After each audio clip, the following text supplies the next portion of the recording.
Hi guys, I'm Ram Agarwal. You are watching my channel 52 Pixels. Let's get started. Hi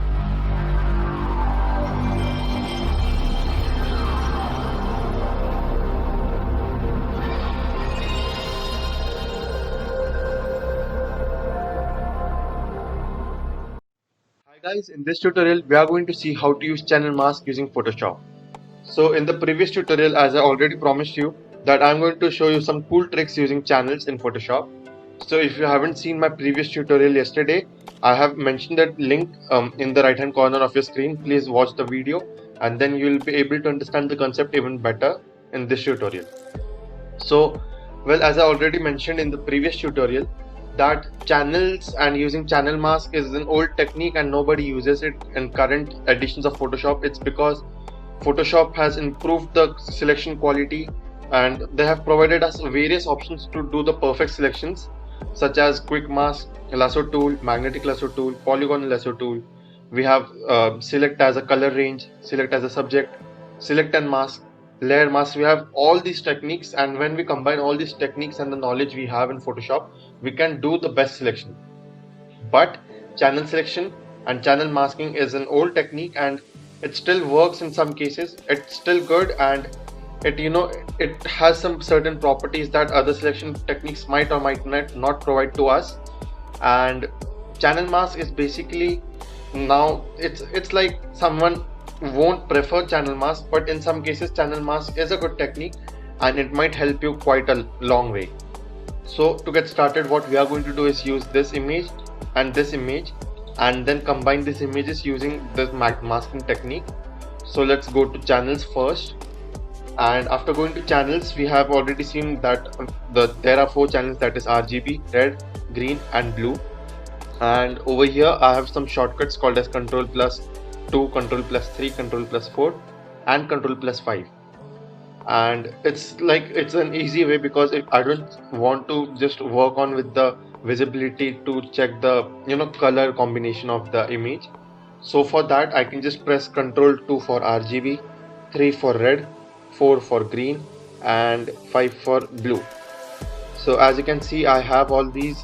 I can just press Control C. Yeah, so as you can see, I have all these control options and I can just select what I want with the image.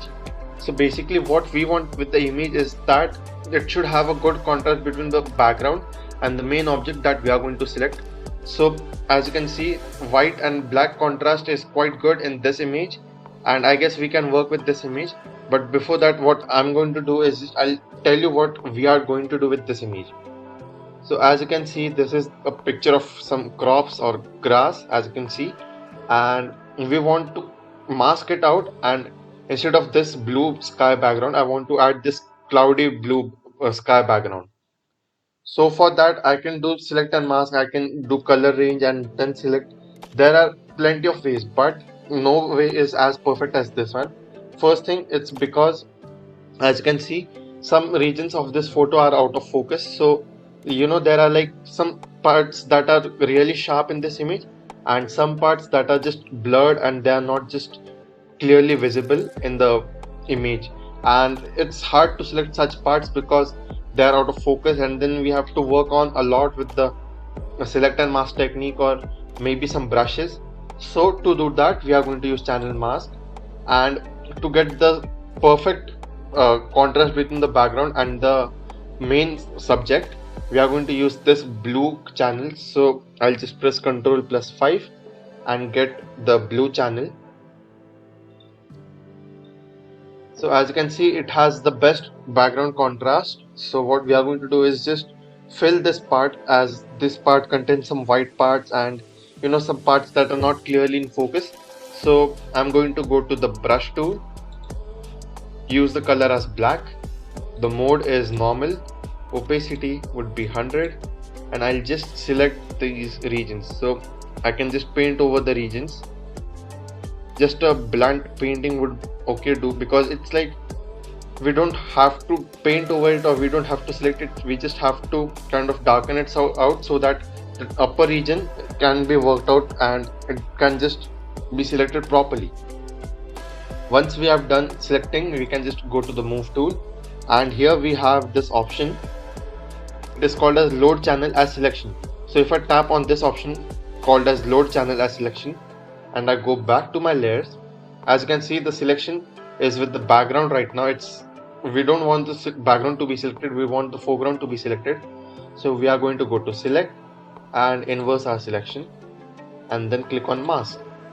So once I click on mask, as you can see we have got this selection. We can make it perfect and we can work on with it, but for now it's just quite good. We are just going to drag this image and paste it over here, somewhat like this, and then take it underneath this layer.